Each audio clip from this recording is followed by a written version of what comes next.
Hey guys, Jason Nedved here with another show episode of Nedved Precision Shooting.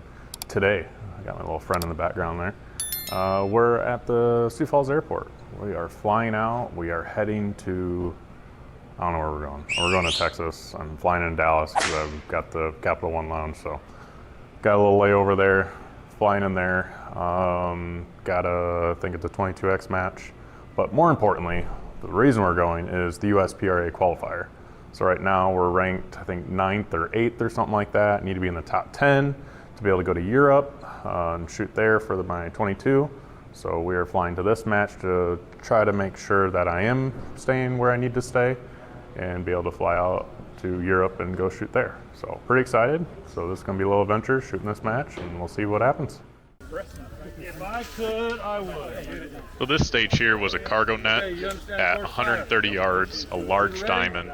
It wasn't horrible, but you had to go the top left there, yellow mark to this yellow mark to the right. But all my 6 levels stayed on. slots, 2 shots per.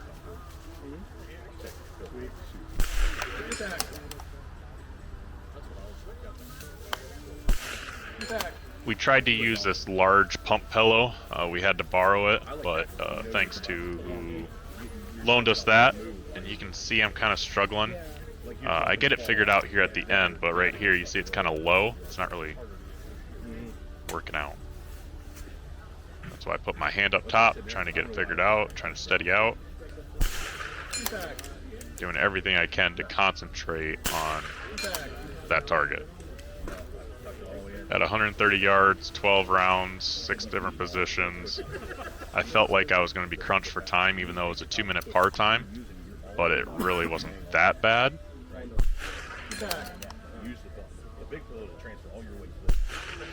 But we did watch other people time out and kind of see you can get snagged up there. Again with the feet, trying to get it in the correct holes, but you see how I get that bag up there a little higher? That is where I start getting steady. Even though I missed.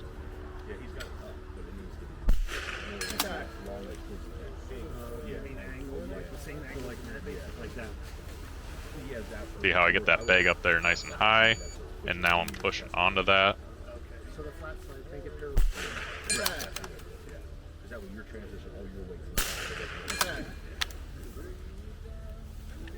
And then the last position here, more with the feet, getting moved over. I got the MDT crush it timer on the left hand side, so that was 10 seconds remaining.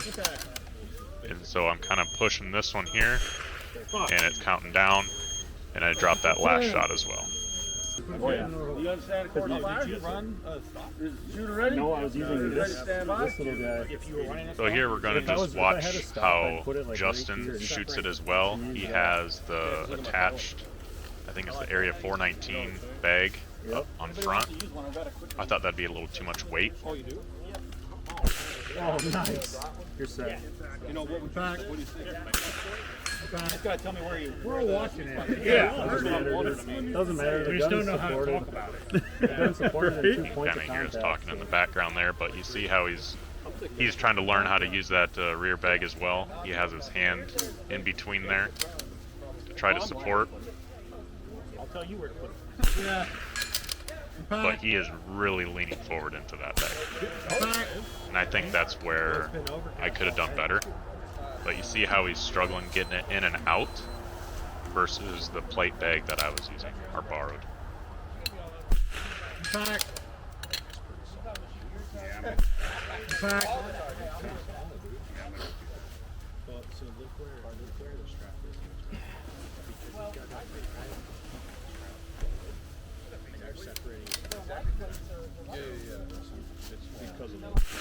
Back.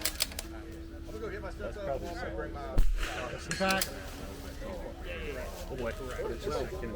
But you can see just the feet moving in and out, getting that rifle Not with the fat bigger boy, bag. unathletic friendly. You're only moving over one hole, so move each leg over one hole from right where it's at. Back. Back. Stand by. I did cut him off a little early there, but Justin ended up cleaning that. So now we can kind of watch how Paul does it here. Kick everyone off. Impact. And you can see we all start from the left and just slowly move to the right. And he's using that plate bag with the rear bag. But again, the feet is just what you gotta watch.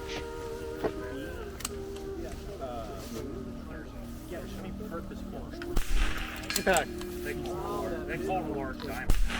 Impact.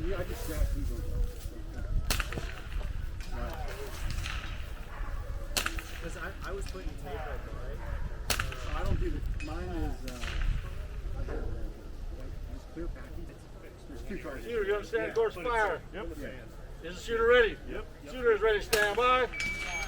This stage here is your basic PRS barricade, but it is wobbly, and I dropped a few points and I did not want to drop any more, and we had plenty of time.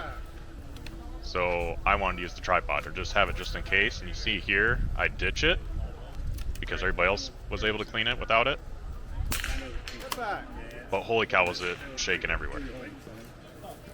So I have it, I know how to use it, we're going to use it.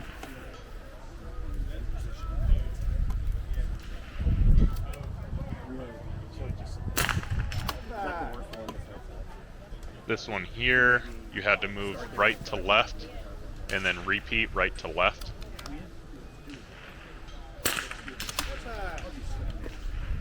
And this was just 8 shots at 99 yards.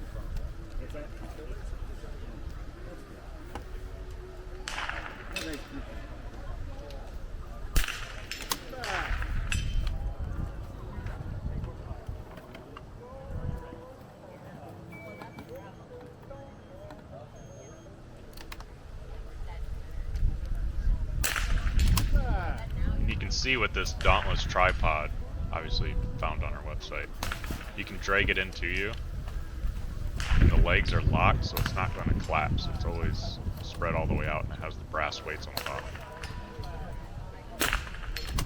So thanks to Carbone for letting me borrow that. And you see, you just drag it in, put your arm around it,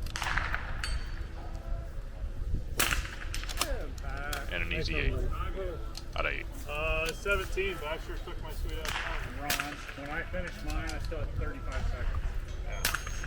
And I tried it one without, and I'm like, nah, I ain't doing that. It's got a little bit of wobble. Yeah, there's a little wobble in there. Thank you, I Justin. literally, when I come over to that right side, I like. Oh, you used this? Gregory, you want to come game this with me? Okay, does the shooter understand the course of fire? Shooter does. Is the shooter ready? Shooter is. Shooter is ready, stand by. Well, you heard Justin say, hey, do you want to go game this with me? We just look at things a little differently with our experience. This is one way to approach it. You got Eric trying a tripod. He's done it before. It's worked for him. But Impact. what you'll see Impact. is you're shooting large to small on this KOL rack from all these positions, and you're getting smaller every time. Impact. Impact. Yes, it's a narrow window, but with that seat there and how big the targets were for those first 2 windows, Impact. he's having trouble getting on. Impact. We had plenty of time, or not time I would say, but we had plenty of objects in there to get steady. On that last one I used the seat, on this one I used the seat, and then you gotta go through the driver window there, and you're able to put your elbow on that. See, the leg's not even on the ground.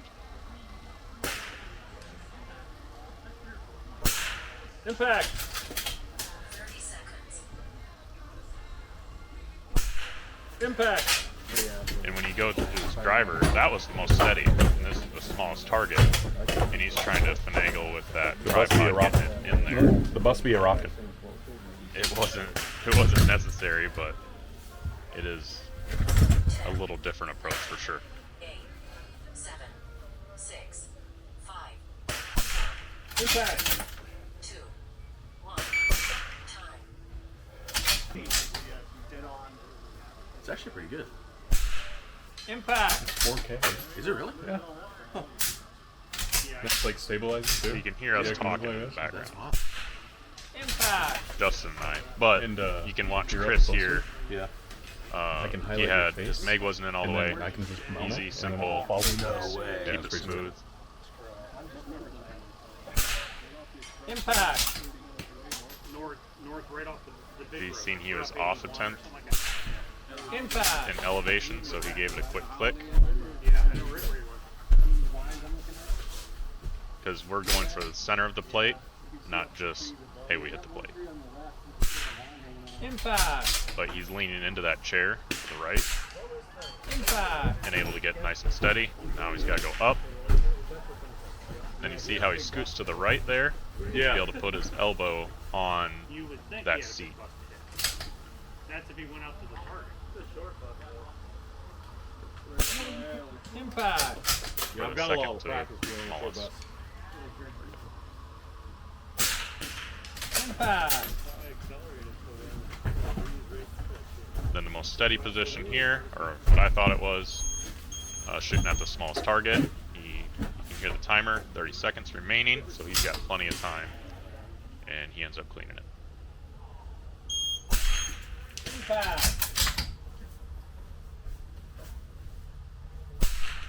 Impact. Oh no, no, On your knees, and you got to get kind of right. Okay, Jason, do you understand the course of fire? 3, What if I'm 4, on the 3. tree? Yes, sir. Yep. Where's it go? The shooter ready? Yep. Shooter's ready, stand by. So this one was a tough one. It's just a silly thing. It's 100 yards, IPSC, but you see how much your scope is covered? I don't know the engineering behind that, But I can't. but you're still able to see the target. You can see that bag's not doing anything for me. And then you can slide if you're not careful. You will go a full invert like some other people did. It's just a gimme. So you're supposed to do 3 from the first hole, 4 from the second, and then 3. I was counting in my head, but apparently I was off. Yeah, I guarantee I can get that. And the whole time, you're wobbling left and right. So this shot doesn't count. Impact, but No, I shot 5. you can see how much that scope is getting covered. Trying to get up there on my knee. And I have to make these 2. With plenty of time. So I'm done? Yeah, Got a didn't go seven. great. You shot 5 out of the center. So you can see here, a local guy, Clayton here, he takes off his shoes, brushes off his feet, shoes and socks, just to be able to get in there for a little bit of traction, he said. But just look how that scope is covered. Yeah. You guys are smarter than I am. We can still see the target there.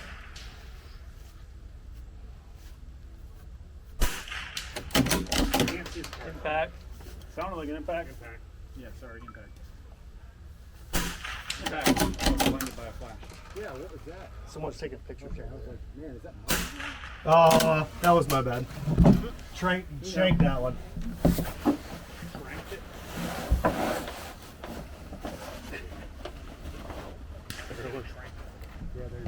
Everyone's just staring at the floor. No, you can't. Well, you can see through the optic, but you can't get. But I don't understand how. This bag is not big enough. Oh yeah, does anyone have a bigger the fat ass? I think we need 2 badass. I agree. You can still see. As long as you have a little daylight to it, the reticle will super. Yeah, you'll see it. You guys have never shot one. This came through here, right? He's got a timer on his gun too. It's a nice little how do you do to have.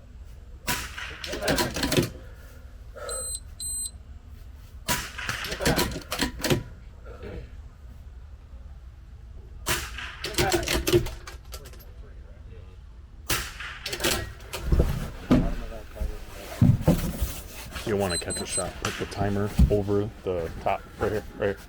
Yep. And this is a time stamp. No.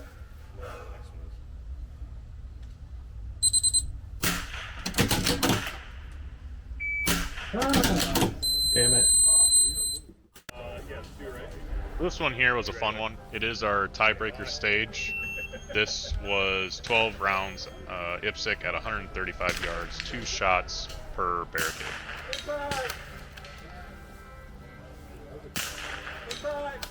So this here was your typical sturdy barricades, not moving anywhere. So just get on it and go. And then your windows here were a little less, but I liked the change. It wasn't just sturdy, it's just a little less, you gotta focus on it. But still simple enough. Back.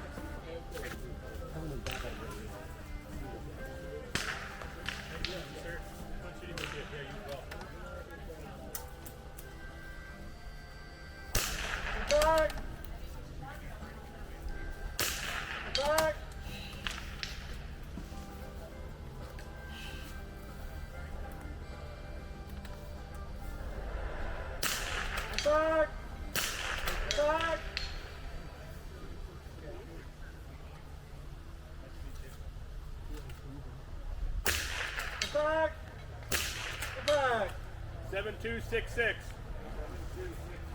Pretty good time. So, made it back from Huntsville, Texas, is where I was at, Walker County Benchrest. It was a good time. It was a really long trip back. Got back like 4.5 hours later than I should have because of the weather in Houston, really strong winds. They said 30 to 40 mile per hour gusts there. So instead of 4 runways in Dallas, it was just 1 runway. So they're trying to taxi everything out and in on one runway. But anyway, made it home. All of my stuff made it home. I'm surprised, but as long as it's there when I'm shooting on the way home, who cares? We'll get there eventually. But anyway, the match went well, considering I haven't shot in a competitively, like really pushing, getting the reps on, because it's really cold here. Like right now, I think it's 12 degrees out, and the wind is, I think it's like 20 mile per hour. I don't know, I had to take the screen out of the window because it was just vibrating back and forth. But so I think I did well considering. I'm not pushing as hard as I do during the summer, so it's cold. I don't get out and do it, so it's just dry fire stuff. But going out there, seeing everybody again, that was worth it right there. We had a good time. The course of fire was a little different. The range was, as you can see, it's just all covered area, and it's in a cut of trees. So again, with trees on either side, you get different winds. The wind was coming from about 10:30, 11 o'clock, sometimes 11:30, depending on which direction you're shooting.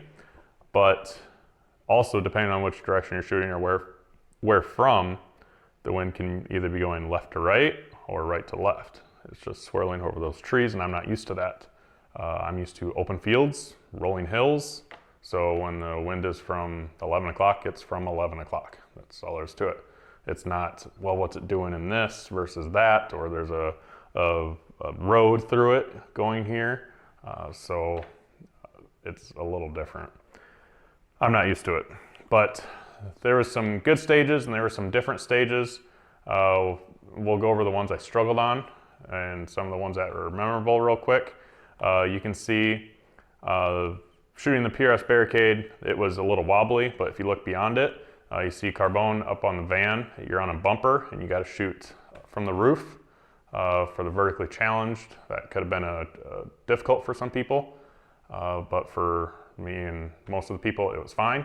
But you're shooting a large pig and a small pig, and there's kind of a confusion because on the course of fire it says 8 rounds, but the course of fire says 5 shots at large pig, 5 shots at small pig, and so we had a little confusion there, which caused some issues later. But we got that figured out, no big deal. But with that, it was then 3 shots at the large, 5 shots at the small. But at 329 yards, it was really tough because the large pig is a large pig. So it didn't have as much movement for that little round. And on the size of the target, it just seems like you're playing on the edges constantly. It wasn't like, oh, I can get centered up or, stay within safe. No, you shoot, I'll hit left side, you move over, I'll shoot, now I hit the right side. It was just really difficult. And then going to that small pig, some people did really well, I did not. So that was a difficult one there for me. Then there was another one. Parking lot hustle. I don't think I recorded this one, but it was in the car jams. It was just a really small target. I felt super solid. It was really funny because I wish I would have recorded it. But you have 2 vehicles.